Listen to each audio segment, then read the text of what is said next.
Assalamualaikum warahmatullahi wabarakatuh. Pada hari ini kita akan belajar tema 5, ekosistem. Subtema 1, komponen ekosistem. Semangat ya anak-anak. Sebelum ke materi ekosistem, kita pelajari dulu pokok pikiran sebuah paragraf. Pokok pikiran atau ide pokok adalah sebuah gagasan yang mendasari sebuah paragraf. Jenis paragraf ditentukan berdasarkan letak ide pokoknya. Paragraf deduktif yaitu paragraf yang ide pokoknya terletak di awal paragraf. Paragraf induktif adalah paragraf yang ide pokoknya berada di akhir paragraf. Sedangkan paragraf campuran yaitu ide pokoknya berada di awal dan di akhir paragraf.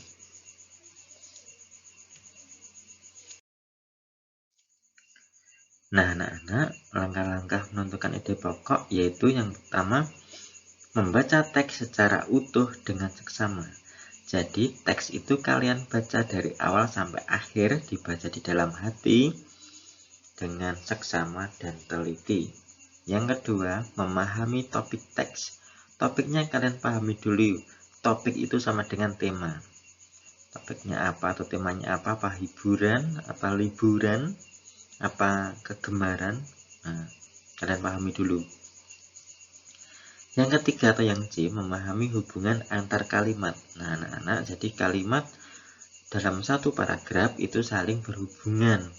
Jadi kalian harus membacanya dengan seksama. Maka dari itu nanti kalian akan mengetahui hubungan kalimat satu dan kalimat seterusnya, atau kalimat utama dan kalimat penjelasnya itu saling berhubungan, ya.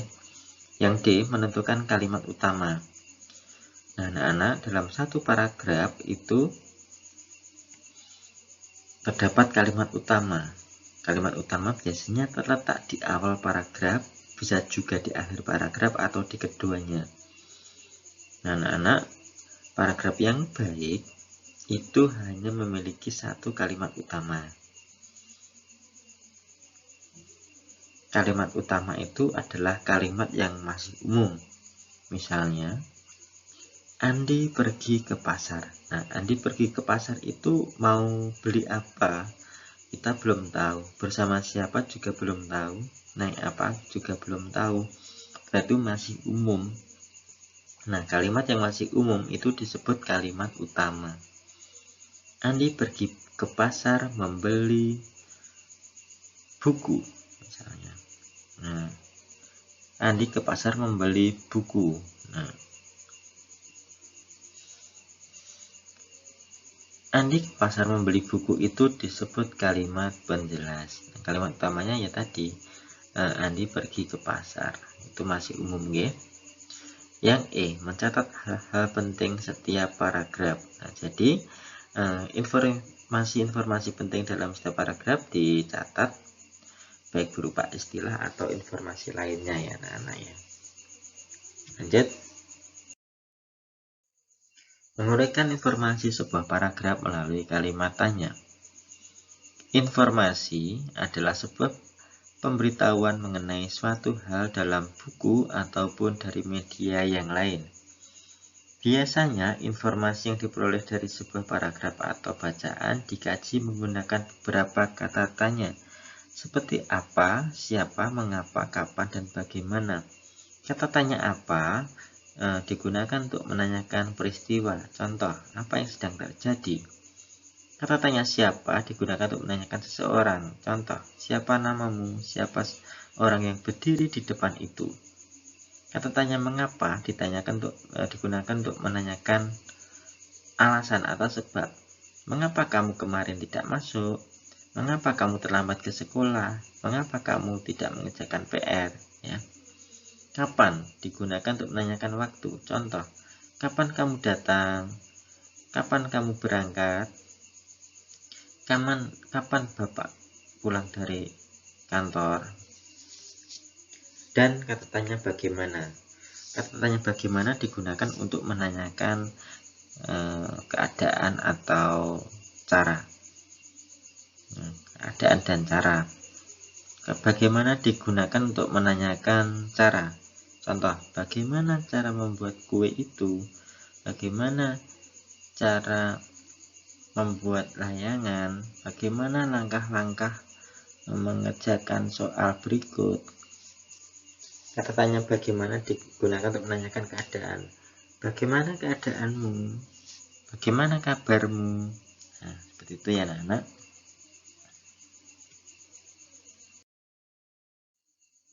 Sekarang pengertian ekosistem. Ekosistem merupakan hubungan timbal balik antara makhluk hidup dengan lingkungannya. Jenis ekosistem yang pertama ada ekosistem alami atau sudah ada di alam diciptakan oleh Tuhan. Contohnya ini ya anak-anak. Contohnya laut, ekosistem laut. Ekosistem buatan dibuat oleh manusia, contohnya akuarium, sawah, dan kolam. Nah, ini buatan anak-anak, contohnya sawah ya.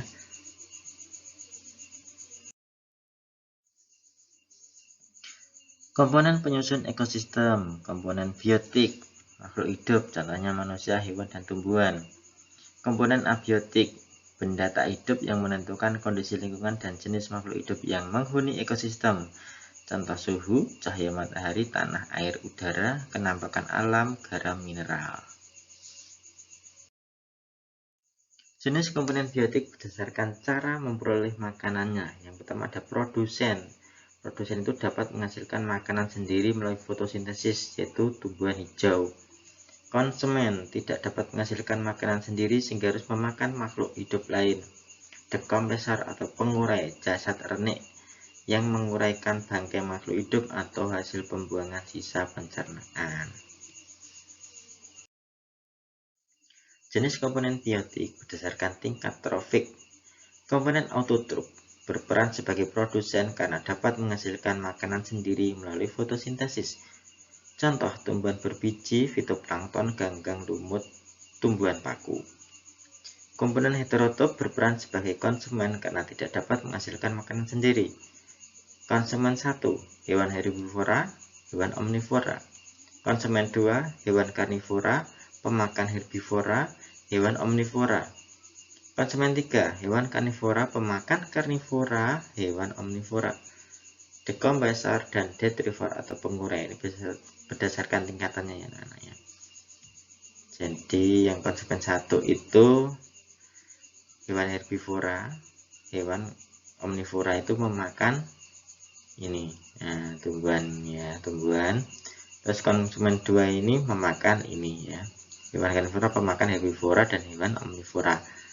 Konsumen 3 itu hewan karnivora pemakan karnivora. Nah, ini memakan ini, herbivora juga dimakan, omnivora juga dimakan. Kalau ini sudah mati, nah ini diuraikan oleh dekompresor atau detritivor itu, atau pengurai jenis belatung itu ya anak-anak. Simbiosis adalah hubungan timbal balik antara dua makhluk hidup. Jenis-jenis simbiosis. Yang pertama simbiosis mutualisme, yaitu hubungan timbal balik yang saling menguntungkan antara dua makhluk hidup. Contoh kerbau dan burung jalak. Tubuh kerbau menjadi bersih karena kutu di tubuhnya dimakan oleh burung jalak. Sementara burung jalak mendapat makanan karena memakan kutu di tubuh kerbau. Nah, kalau ini mutualisme intinya saling menguntungkan. Hewan satu dan hewan lainnya saling diuntungkan ya. Simbiosis komensalisme, yaitu hubungan timbal balik di mana satu makhluk hidup diuntungkan dan makhluk hidup lainnya tidak diuntungkan, tetapi juga tidak dirugikan. Contohnya anggrek dan pohon inangnya. Anggrek mendapat tumpangan untuk hidup sementara pohon inangnya tetap hidup seperti biasa. Anggrek yang kita menempel di pohon mangga misalnya itu tidak apa-apa karena dia bisa hidup tetapi tidak mengganggu pohon yang ditinggalinya. Jadi pohon mangganya tetap bisa tumbuh subur ya anak-anak. Jadi komensalisme itu yang satu diuntungkan, yang satu tidak diuntungkan, tetapi juga tidak dirugikan. Yang ketiga, simbiosis parasitisme. Hubungan timbal balik di mana satu makhluk hidup diuntungkan dan makhluk hidup lainnya dirugikan. Contoh tali putri dan pohon inangnya. Tali putri mendapat tumpangan dan makanan, sementara pohon inangnya merugi karena apa anak-anak? Karena ditumpangi sekaligus dicuri makanannya ya anak-anak. Itu parasitisme, contohnya tali putri dan pohon inangnya. Berdasarkan jenis makanan, hewan digolongkan menjadi 3 jenis. Yang pertama herbivora, yaitu pemakan tumbuhan, contohnya kelinci, kambing, kerbau, kijang, sapi, dan lain-lain ya. Kedua ada karnivora, yaitu hewan pemakan daging hewan lain, contohnya kucing, anjing, ular, harimau, buaya, dan lain-lain. Omnivora, yaitu hewan pemakan segala makanan, baik dari tumbuhan maupun hewan lain, contohnya kera, tikus, babi, musang, dan lain-lain. Nah, anak-anak, jaring-jaring makanan. Jaring-jaring atau rantai makanan adalah hubungan alami dari peristiwa memakan dan dimakan dalam komunitas ekologis makhluk hidup. Dalam rantai makanan, ada yang bertindak sebagai produsen atau sebagai penghasil makanan, kemudian konsumen tingkat 1 sampai pada pengurai. Semua itu memiliki ketergantungan satu sama lain. Dalam artian apa anak-anak? Bahwa jika salah satu terbatas atau punah, maka berdampak pada kelangsungan komunitas lain. Ini anak-anak, ini misalnya tumbuhan padi dimakan oleh tikus, tikus dimakan oleh ular, ular dimakan oleh burung elang yang mati itu diuraikan, atau mengalami proses pembusukan diuraikan oleh dekompresor tadi. Nah, misal ini punah, tidak ada tumbuhan, ini mau makan apa? Nah, ini lama-lama juga mati. Kalau ini mati, ini ular mau makan apa? Ular lama-lama juga akan mati. Kalau ular mati, burung elang juga bingung mau makan apa, ya. Lama-lama burung elang akan mati. Nah, jadi kalau satu punah ini terpengaruh semua, ya. Ya, saling ketergantungan, ya. Begitu anak-anak, semoga penjelasan yang sedikit ini bermanfaat, menambah wawasan kalian, belajar yang rajin. Wassalamualaikum warahmatullahi wabarakatuh.